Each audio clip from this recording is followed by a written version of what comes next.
Magandang araw po sa lahat ng aming mga taga-subaybay dito sa Know the Truth sa TV Maria. Ito po si Attorney Marwil Yasos, OP ng Company of St. Dominic, Defensores Fidei Foundation at ng Catholic Faith Defenders. Kasama po natin ang ating pinakamamahal na si Reverend Father Abe Arganiosa. Magandang araw po sa kanila. Ako po ay nagpupuri at nagpapasalamat sa Panginoon dahil sa programang ito na patuloy pong inuulan ng mga papuri mula sa ating mga tagapanood na Katoliko at maging sa mga hindi Katoliko. Sapagkat sa pamamagitan po nito ay ating naipaliliwanag ang aral ng Santa Iglesia na nakabatay sa banal na kasulatan at nasasagot natin ang mga katanungan ng mga taong pinapadala sa atin. At gayon din po mga kapatid, maging yung mga hindi natin kasapi sa Santa Iglesia ay natutuwa sapagkat naibabahagi natin sa kanila at naipaliliwanag ang dalisay na aral ng Santa Iglesia sa pamamaraang naiintindihan nila. Kaya po isang napakalaking biyaya para sa atin ang programang ito. At kasama rin po natin ang aking kapatid sa Company of St. Dominic na nakasama na natin nung nakarang episode, walang iba kundi si Brother Adrian Tambuyad. Magandang araw po muli sa inyo lahat, mga manonood, mga taga-subaybay po dyan. Muli po ako po ay nagpapasalamat na ako'y naimbitahan dito sa programang ito upang muli tayong mag-aral ng mga salita ng Diyos. Alam mo, Father Abe, kanina nabanggit mo na maraming nanunood, mga Katoliko at hindi Katoliko. Meron pong nag-text sa akin na manggagawa sa ating ubasan sa Catholic Charismatic Community na si Brother Jerry Nadate, at ang kanyang text message po sa akin ay babasahin ko. Ang sabi niya, Brother Attorney Mars, gandang umaga po. Praise God po talaga, nakapag-convert tayo ng ink debater. No? Ink debater po yung na-convert, ika niya. Ang pangalan ay Alfie Angeles. Parang napapanood ko sa Gem TV ho ito. Yeah, Opo. very familiar sa atin, Brother Mars. Alfie Angeles, gamit ko ang Vital Teachings po sa internet at pati na ang mga reading materials, Mary and the Eucharist na bigay mo sa akin. Gift ka ni God sa church, more power to you and more blessings to you, Brother Mars and Father Abe. Napakaganda po ng kanyang text message. Yes, purihin natin ang Panginoon sa napakagandang biyayang iyan. At para po sa mga nagnanais makita ang itsura ni Brother Alfie at gayon din po yung kanyang conversion story, ay basahin po ninyo sa Splendor of the Church blog. At doon po makikita nila yung napakagandang balita na si Brother Alfie po ay dating miyembro ng Dating Daan at pagkatapos po naging miyembro ng Iglesia ni Cristo. At siya po ay nag-appear pa sa telebisyon ng Iglesia ni Cristo at nagpapaliwanag ng kanilang aral. Subalit ngayon po sa grasya at awa ng ating Panginoong Diyos, si Brother Alfie ay isa ng seminarista ng Iglesia Katolika. Pag nagkaroon po siguro ng magandang pagkakataon, Brother Adrian, maaari nating kumbidahin si Brother Alfie Angeles sa palatuntunang ito na Know the Truth. Opo. Yes, o aabangan natin tayo yan. mismo ang magsasadya sa kanya doon sa loob mismo ng seminaryo upang maibahagi niya sa atin ang kanyang conversion story. At Father, napuna ko talagang umuusok ang ating Facebook page. Lumampas na po tayo ng 1,000 likes sa ating Facebook ng Know the Truth TV Maria.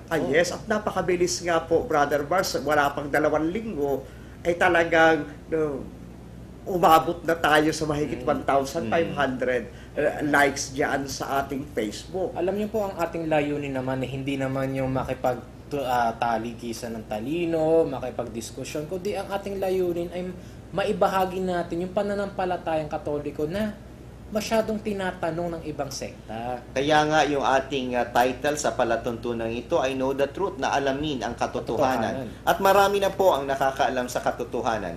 Sa katwiran nga, sa makatwid, pag ating pong tiningnan ang YouTube channel ng Cedar Media Incorporated, sa YouTube po, umaabot na yung ating first episode ng more than 2,500 hits. Kaya talaga marami na po ang nakakaalam ng katotohanan. Ito pong palatuntunan ito ay handog sa atin ng Cedar Media Incorporated at ng Children of Light Catholic Charismatic Community. At ito'y mapapanood, Brother Adrian, sa TV Maria po, dito po sa Dream Cable Channel 3, Destiny Cable Channel 93, at Sky Cable Channel 160. Sa mga hindi po nabanggit, maaari pong tawagan ninyo yung mga local cable operators.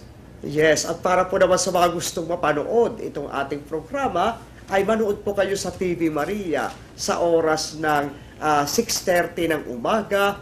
Gayon din po, i-replay po ito ng alas 3 ng hapon.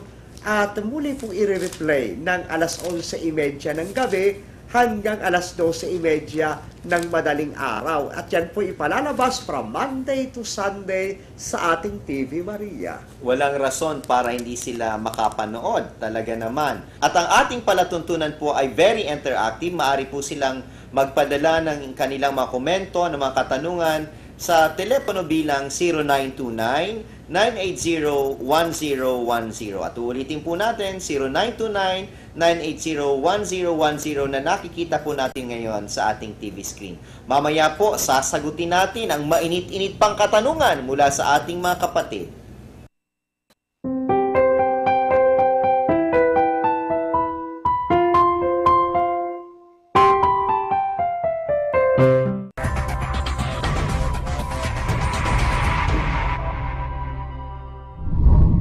At tayo po'y nagbabalik sa ating palatuntunang Know the Truth dito sa TV Maria. At ito po ang katanungan mula sa ating kapatid.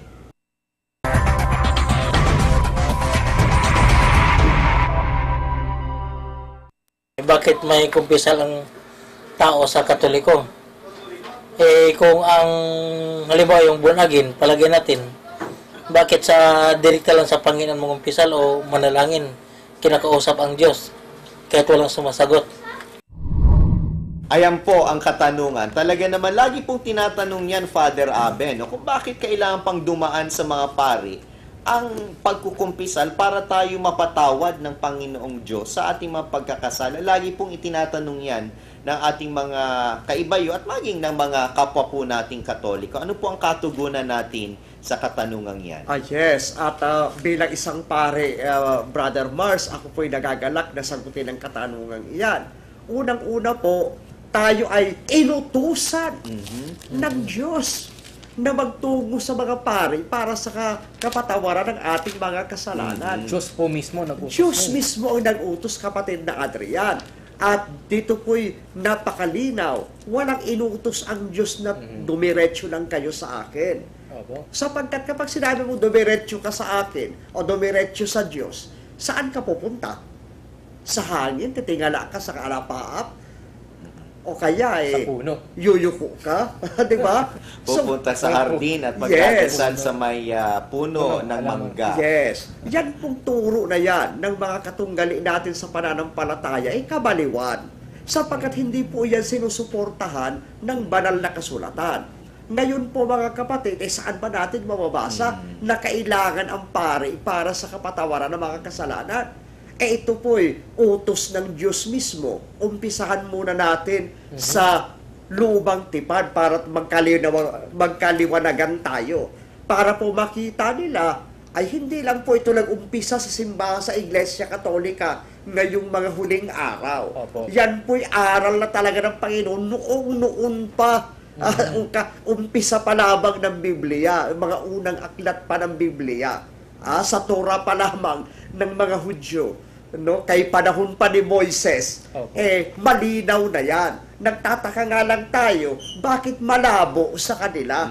Ibig sabihin, hindi sila tinuturuan ng mga pastor nila ng tunay at talisay na salita ng Diyos, kapatid na Adrian. Opo. Ibig sabihin, hindi po sila tumatalima doon mismo sa ipinag-uutos ng Diyos. Kapatid na Yes. Adrian, saan po ba natin mababasa itong utos ng Diyos na kailangan ng mga pare sa ikapagpapatawad ng mga kasalanan? Dito po, babasahin ko po sa Levitico, Kapitulo 5, versikulo 5. At mangyayari, na pagka siya'y magiging makasalanan sa isa sa mga bagay na ito, ay kanyang isasaysay yaong kanyang ipinagkasala, at dadalhin niya sa Panginoon ang handog niya dahil sa pagkakasala.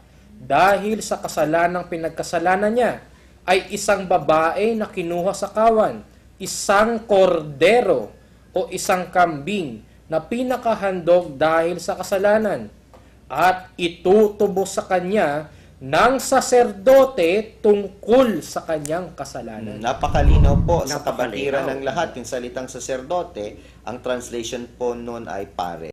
Yes, totoo po yan, Brother Pars. Ahawa ko po dito ngayon, ito pong ang magandang balita Biblia. No? I think this is 2005 published translation. At sabi po dito sa nasabing talata, no, Leviticus chapter 5 verse 5, kung magkasala ang sinuman sa alinmang paraang nabanggit, dapat niyang ipahayag ang kanyang kasalanan, that is confessing sa wikang Sa English, wikang Brother Ingles, Mars. confess. At upang siya'y mapatawad, dito po sa verse 6, maghahandog siya kay Yahweh ng isang babaeng tupa o kambing. Pero itong matindi dito, ihahandog ito ng pari upang siya'y patawarin sa kanyang kasalanan. Ibig sabihin, pag hindi hinandog yun ng pari, hindi siya mapapatawad sa kasalanan. Pag ayaw niyang lumapit sa pare, hindi siya mapapatawad sa Opo. kasalanan. Kaya yan ay batas ng Diyos, utos ito ni Yahweh. At pagkatapos, ito yung batas sa templo pa sa Jerusalem nung araw. Actually, wala pang ang templo nung panahon ito, toldang tipanan pa lang ito. Kaya, batas pa lamang ito nila Moises at ni Aaron na minana galing sa Diyos. At hindi ito kapatid na Mars at kapatid ni Adrian na isolated verse lang. Meron pa po ba tayong mababasa maliban dyan sa talata na yan? Actually po kapatid na Mars, bago pa dumating yung chapter 5, sa chapter 4 pa lang, meron na. Dito po sa Levitico chapter 4 verse 26, sabi dito, ito ang gagawin ng pare para matubos ang kasalanan ng pinuno at siya'y patatawarin. Ito yung pinuno, yung leader, o presidente, o prime minister, o hari ng isang bansa.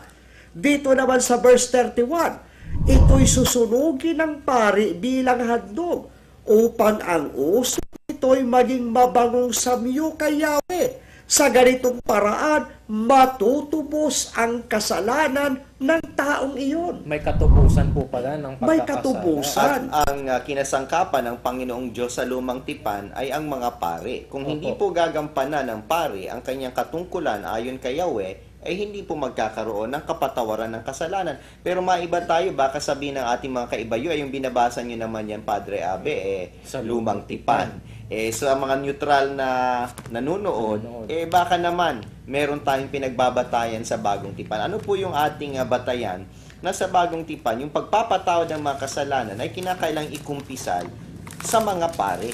Yes. At meron po tayong mababasa at unang-una nga po dyan ay galing mismo sa ating Panginoong Hesukristo, kapatid na Mars. Na binigyan niya ng kapangyarihan, una sa lahat si Apostol Pedro na tumali at kumalag ng mga tali. At ito po'y mababasa natin, kapatid ni Adrian, doon sa napakapamosong talata ng Biblia sa Mateo 16, 18 hanggang 19. At sinasabi ko naman sa iyo na ikaw ay Pedro, at sa ibabaw ng batong ito ay itatayo ko ang aking iglesia, at ang mga pintuan ng Hades ay hindi magsisipanaig laban sa kanya. Ibibigay ko sa iyo ang mga susi ng kaharian ng langit, at anumang iyong talian sa lupa ay tatalian sa langit, at anumang iyong kalagan sa lupa ay kakalagan sa langit. Sa makatwid, pinagkalooban ng Panginoong Hesukristo ng kapangyarihan na kumalag at magtali ang Apostol Pedro. Pero Opo. kay Apostol Pedro lamang niya ba ipinagkaloob ang kapangyarihan na magkalag at magtali sa bagong tipan? Ay hindi po, Brother Mars. Sapagkat yan po ay binigay hindi lamang kay Apostol San Pedro na siyang unang papa ng Santa Iglesia, kundi ibinigay din ito sa lahat ng apostoles, sa lahat ng apostol ng ating Panginoong Hesukristo na siyang mga unang obispo ng Iglesia Katolika o ng banal na iglesyang tinatag ng ating Panginoong Hesukristo. Ito po'y mababasa natin dito po sa Matthew chapter 18 verse 18. Pakibasa, kapatid. Katotohanang sinasabi ko sa inyo na ang lahat ng mga bagay na inyong talian sa lupa ay tatalian sa langit, at ang lahat lahat ng mga bagay na inyong kalagan sa lupa ay kakalagan sa langit. Ayan po. Ngayon po, baka sabihin nila hindi kasalanan ang tinutukoy dyan. Para po maging malinaw para sa atin na kasalanan ang tinutukoy dyan, umpisahan po natin, kamahal na kapatid, dito sa verse 15. At kung magkasala laban sa iyo ang kapatid mo, pumaroon ka at ipakilala mo sa kanya ang kanyang kasalanan na ikaw at siyang mag-isa. Kung ikaw ay pakinggan niya, ay nagwagi ka sa iyong kapatid. Datapwat, kung hindi ka niya pakinggan, ay hindi magsama ka pa ng isa o dalawa, upang sa bibig ng dalawang saksi o tatlo ay mapagtibay ang bawat salita. At kung ikaw ay ayaw niyang pakinggan, ay sabihin mo sa iglesia. At kung ayaw rin niyang pakinggan ng iglesia, ay ipalagay mo siyang tulad sa hintil at maniningil ng buwis. So lumalabas dito, napakalinaw, Father Abe, na yung kapangyarihan na magtali at kumalag ay may patungkol ito sa kasalanan. Gaya ng nabasa doon sa versikulo 15. At ang napakaganda pa nga po dyan, Brother Mars, ay walang sinabi ang Panginoong Hesukristo doon sa mga stages ng pagpapatawad ng kasalanan na dumirekta na lang kayo sa akin. Ang sabi pa, nagkasala yung kapatid mo, lapitan mo, kausapin mo. Pag hindi pa nakinig, magsama ka pa ng iba pa. Kapag naman hindi pa rin nakinig sa community, dalahin mo sa Santa Iglesia. Sino ang mag-represent ng church? Siyempre, yung leaders of the church, yung mga pari at mga obispo, yung mga presbyters and episkopoi, no? yung mga bishops. At pag hindi pa nakinig sa Santa Iglesia, ituring mo siyang hentil dahil ang mga obispo, ang mga successors of the apostles, ang may power to bind and to loose. Kaya nga sa atin, kapag nagkasala, halimbawa nagkasala ko kay kapatid na Adrian, nasaktan ko yung kanyang damdamin. Sabi ko, brother, sorry ha. Pag-uusapan namin yun. Kapag naman hindi kami magkaintindihan, sabi, brother Mars, pwede bang tulungan mo kaming ma-reconcile? Pag patapos yan, i-repair natin ito sa pare, no, bilang representante ng Panginoong Diyos dahil siya ang ministro ng Santa Iglesia at siya ang ministro at representante ng ating Panginoong Diyos sa sanktuaryo at sa templo. Ito bang kapangyarihan ng mga apostol, Padre Abe, ay niratipika ba ito ng Panginoong Hesukristo na yung pagpapatawad ng kasalanan, yung kapangyarihan na sila'y makapagpatawad ng kasalanan ay ipinagkaloob sa kanila? Meron ba tayong mababasang talata sa Biblia? Ay opo, Brother Mars, pakibasa po kapatid ni Adrian, itong John chapter 20 verse 21 to 23. Sinabi ngang muli sa kanila ni Jesus, kapayapaan ang sumainyo. Kung paanong pagkasugo sa akin ng Ama, ay gayon din naman sinusugo ko kayo. At nang masabi niya ito, sila'y hiningahan niya at sa kanila'y sinabi, tanggapin ninyo ang Espiritu Santo. Sino mang inyong patawarin ng mga kasalanan ay ipinatatawad sa kanila. Sino mang hindi ninyo patawarin ng mga kasalanan ay hindi pinatatawad. Napakalinaw, Father, na Napakalinaw, binigyan ng Brad. kapangyarihan ng Panginoong Hesukristo yung mga apostol na magpatawad ng mga kasalanan. Opo. At napaka-illogical naman pong sabihin na pag binigyan sila ng kapangyarihan ng kapatawaran, hindi mo gagamitin. Kanino ka hihingi ng kapatawaran? At ano pa ang dahilan ng Panginoon? Bakit sa kanila ibinigay yun? At napakalinaw din, kapatid ni Adrian, kung ating napupuna, Father, ano nga ba yung formula ng absolution kapag ikaw ay nagagawa ng pagpapatawad ng kasalanan? Ang Diyos ay maawain na ating Ama, ipinagkasundo niya ang daigdig sa kanyang sarili sa pamagitan ng kamatayan at muling pagkabuhay ng kanyang anak.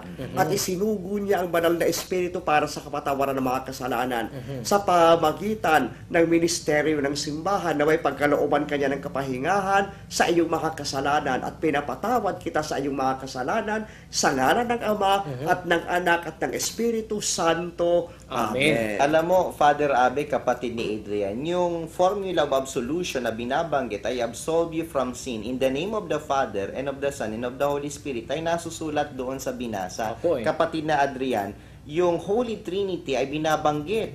Basahin mo uli yung Kapitulo 20 ng Juan, simulan mo sa versikulo 21. Sinabi ngang muli sa kanila ni Jesus, kapayapaan ang sumainyo, kung paanong pagkasugo sa akin ng Ama, Binabanggit po doon ng Ama. Ama. Tuloy ang basa. ay gayon din naman sinusugo ko kayo. Sino yung nagsasalita? Ang Panginoong Jesucristo po, Yung ang anak. Ang anak. Kaya nandun din yung anak. Opo. At ituloy ang basa. At nang masabi niya ito, sila'y hiningahan niya, at sa kanya ay sinabi, tanggapin ninyo ang Espiritu Santo. Kaya napakalinaw po yung kapatawaran ng kasalanan na iginagawa ng ating mga kaparian, nakaloob sa mga apostol, ay sa ngalan ng Ama, ng Anak, at ng Espiritu Santo. Batay na rin po doon sa nasusulat. Alam niyo po, natatawa lang po ako na meron po kasing isang nagtanong sa akin. Actually, hindi po siya nagtatanong. Ang sinasabi daw ho ng mga paring Katoliko I forgive you on all your sins. Tama po ba yun, Padre? Hindi po. Unang-una sa lahat, ang pinapatawad lang ng pare ay ang kasalanan kinumpisal sa kanya. Opo. Kaya kapag ang isang kasalanan ay intentionally inilihim sa pare, hindi niya mapapatawad yun. Opo. Pero kung sakaling talagang sincere siya, nakalimutan niya yung kasalanan iyon, damay kasi sincero Di ba? Para sa kanya, nasabi niya na yung kasalanan dapat patawarin. Okay, pero kapag sabi, halimbawa, nagnakaw, no? Tapos, naku, nakakahiya sa pare, malalaman niya na nagnakaw ako. Hindi mapapatawad yung kasalanan At yun. nagdadagdag pa siya ng Opo. panibagong Dadagdag kasalanan. pa, dahil niloloko niya ang Santa Iglesia. Sa makatwid father, kailangan talagang ipahayag. Kailangan talagang merong pagpapahayag o kumpisal ng kasalanan. At ito yung nakakapagpatawad sa atin at paglilinis sa atin sa lahat ng ating mga kalikuan. Gaya ng binabanggit ni Apostol Juan sa unang Juan, Kapitulo 1, versikulo 9. If we confess our sins, He is faithful and just to forgive us our sins and to cleanse us from all unrighteousness. Kaya napaka-importante po ng pagkukumpisal Confess. o ng pagpapahayag ng mga kasalanan. Kagaya ng nabanggit kanina ni Father Abe na wag nating itago, wag nating pagtakpan, kundi ipahayag sapagkat sa wikang Tagalog, ganito naman ang binabanggit sa unang 9 ng unang Juan, kung ipinahahayag natin ang ating mga kasalanan, ay tapat at banal siya na tayo'y patatawarin sa ating mga kasalanan at tayo lilinisin sa lahat ng kalikuan. Ano ba ang konsekwensya, kapatid na Adrian, kapag tayo pinatawad na ng Diyos sa ating mga kasalanan, Tayo sa po'y pag-ating nalilinis. ikinumpisal na? Tayo po'y nalilinis sa Mal- kanilang mga kasalanan. Maliban doon, ano pang nangyari? Naaalala pa kaya ng Diyos ang ating mga kasalanan kapag ipinahayag na natin ito? Babasahin ko po ang sinasabi po ni Propeta Isaias dito po sa 43 versikulo 25. Ako nga ay siyang pumapawi ng inyong mga pagsalangsang alang-alang sa akin, at hindi ko alalahanin ang inyong mga kasalanan. Kapag pinatawad na ng Diyos, sapagkat ikinumpisal mo na, ay kalilimutan na ng Opo. Diyos. Kaya ang ating Panginoong Diyos is a God who does not only forgive, but He also forgets. Sa makatuwid po, ayon po sa Biblia, meron po sinusundan na proseso para tayo magkaroon ng kapatawaran ng kasalanan. Ngayon, Father Abe, dumako tayo doon sa usapin na paano naman namana ng ating mga pari itong kapangyarihan na pagpapatawad ng mga kasalanan. Kanina nakita natin na iginawa dito sa mga apostol. Kanino ba ipinagkaloob ng Diyos ang ministeryo ng pakikipagkasundo? Ay unang-una po, minamahal na Brother Mars, ito po'y pinagkaloob ng ating Panginoong Diyos o ng ating Panginoong Jesucristo sa kanyang mga apostoles. At hindi lamang po sa mga apostoles na miyembro o original na miyembro ng 12, pati yung mga succeeding leaders of the church na tulad ni Apostol San Pablo. Ito po'y mababasa natin, pakibasa po kapatid na Adrian sa 2 Corinthians chapter 5 verse 18. Datapwat ang lahat ng mga bagay ay pawang sa Diyos, na pinakipagkasundo tayo sa Kanya rin sa pamamagitan ni Kristo, at ibinigay sa amin ang ministeryo sa pagkakasundo. The ministry of reconciliation. Napakalinaw ang sabi ni Apostol Pablo, ibinigay sa amin. Kanino? Sa Kay kanila. Apostol Sino Pablo sila? Mga apostol. Yes. At si Apostol Pablo ay hindi kadamay, hindi kasama doon sa mga unang apostol na ginawaran ng Panginoong Hesukristo, pero namanan niya ang kapangyarihan. Yan ang tinatawag nating apostolic authority, Brother Mars. No, bahagi yan ang tinatawag nating apostolic succession. Hindi lang yung pagkaobispo ang namamana o naibabahagi sa mga successor of the apostles. Gayun din ang kanilang otoridad na magpatawad ng kasalanan. Kaya nga po kaming mga pare, kahit kami naordinahan na, hindi kami pwedeng magpakumpisal nang wala kaming authorization from our bishop. Ibig sabihin ito'y iginagawad sa inyo ng mga obispo bilang kahalili Yes. ng mga apostol.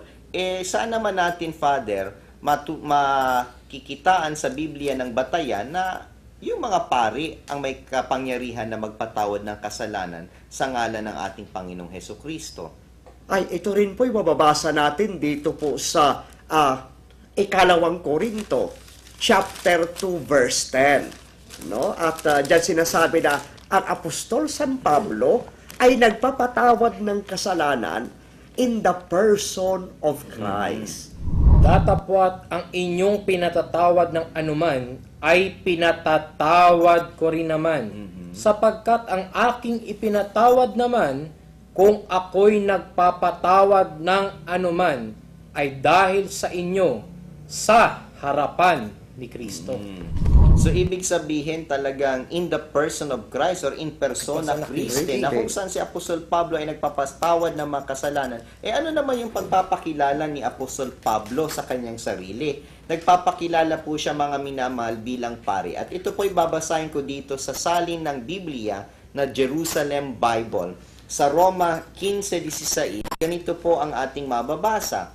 He has appointed me as a priest of Jesus Christ, and I am to carry out my priestly duty by bringing the good news from God to the pagans, and so make them acceptable as an offering made holy by the Holy Spirit. Kaya po pala nagpapatawad si Apostol Pablo ng kasalanan in persona Christi, sa harapan ni Kristo, sapagkat siya ay pare. Kaya huwag tayong magtaka na yung mga pare may ganun ding kapangyarihan, sapagkat si Apostol Pablo, ang kanyang pagpapakilala ay bilang isang pare. Matanong ko lang po, Brother Mars, baka po sabihin ng ating mga manonood, Bibliang Katoliko po ang inyong binasa, kaya po sinawag na pari si Pablo. Hindi naman yan. Unang-una sa lahat, hindi po yan exclusive sa Catholic Bible lamang. Napakarami pong Biblia na nagpapatunay na pare ang Apostol San Pablo. Actually, kung babasahin natin yan sa wikang Griego, ang ginamit na term ay herurgunta, na cognate ng salitang priest na hieros.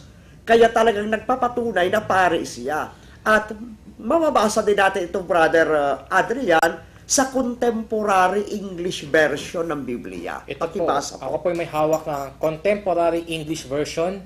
Ito po ang Bibliang, ito ay hindi po Bibliang Katoliko. Yan po ay Bibliang Protestante, mga minamahal, na aming ipaglilingkod sa inyo. Pakibasa nga ng Roma 15:16 dyan sa Contemporary English Version Protestant Bible. He chose me to be a servant of Christ Jesus for the Gentiles, and to do the work of a priest in the service of His good news. Ay, napakalinaw naman po pala. Napakalinaw. Meron pa ako isa pang babanggitin, Brother Mars, hindi na natin kailangan pang basahin o pakita yung aklat na yon. Yan din yung salitang ginamit dito po sa Good News Bible, I serve as a priest, sa Good News Bible. At dito po naman sa New Revised Standard Version, sabi po, to be a minister of Christ Jesus to the Gentiles in the priestly service. Priestly service. Kaya wag po nating pagtakan, mga minamahal, na yung mga pari, katulad ni Apostol Pablo, ay may kapangyarihang magpatawad ng kasalanan sapagkat sila itong tumatalima doon sa pag-uutos ng Panginoong Hesukristo at sila yung tumanggap ng kapangyarihan. At magpasalamat tayo na ipinagkaloob ito sa Iglesia Katolika sapagkat dito lamang may kapatawaran ng kasalanan ayon sa kalooban ng Diyos. Alam niyo po mabasa ko na lang din po itong Bibliang Tagalog ko. Ito naman po ay Biblia ng Sambayan ng Pilipino. Dahil na-explain naman po ni Padre Abe na kahit po sa orihinal na wikang Griego, ginagamit talaga doon ang salitang pare. Babasahin ko po dito sa Biblia ng Sambayan ng Pilipino, doon pa rin po sa nasabing talata, Roma 15:16. Upang maging katiwala ni Kristo Jesus para sa mga bansang pagano at naging pari ako ng Ebanghelyo ng Diyos. Tapos sila dyan. Mukhang Napakalinaw po talaga ito po yung ng nasusulat po sa Biblia. kahit anumang bersyon ng ating sangguniin, preponderantly lumalabas po ang tunay na sentido ng Roma 15:16. Talagang wala na naman po tayong oras, mga minamahal. Napakagandang talakayan ho ito. Patikim pa lamang as usual. At sa mga susunod naming paghahandog, sa susunod naming pagpapalabas ng aming palatuntunang Know the Truth, mas mapapalawig pa po natin ang ating diskusyon. Kasama po natin ngayong araw na ito ang kapatid na Adrian Tambuyat, OP. Maraming salamat po muli sa inyo, Padre Abe, kapatid na Marwil, sa muli niyo pong pag-imbita sa akin sa programang Know the Truth. Sa mga kababayan po natin na nanonood dyan, muli po, iniimbitahan po namin kayo patuloy na magsuri sa pananampalatayang Katoliko. Kagaya po nitong ating mga nakaraang programa, muli po namin pinakita sa inyo ang kadalisayan ng salita ng Diyos na busilak na taglay-taglay ng Santa Iglesia Katolika. Kaya dahil po dyan, iniimbitahan ko po ang ating mga tagapanood na masusing pag-aralan ng salita ng Diyos. At sa inyong pag-aaral ng salita ng Diyos, lalo kayong mapapamahal, lalo ninyong makikita ang kagandahan ng Santa Iglesia Katolika at ng kanyang mga aral. Nawa nakapagdulot po sa inyo na higit na linaw at kaalaman ang aming programa ngayon. At naway patuloy nyo kaming tangkilikin sa mga susunod pang programa. Kung tayo po ay humihingi ng kapatawaran sa ating Panginoong Diyos, tayo po ay patatawarin niya sa pamamaraang gusto niya at hindi ayon sa ating sariling kagustuhan. Tumalima po tayo sa pinag-uutos ng Diyos. Muli po, ito po si Attorney Marwil Yasus OP na nagsasabi sa inyong alamin ang katotohanan sapagkat ang katotohanan ang siyang magpapalaya sa atin.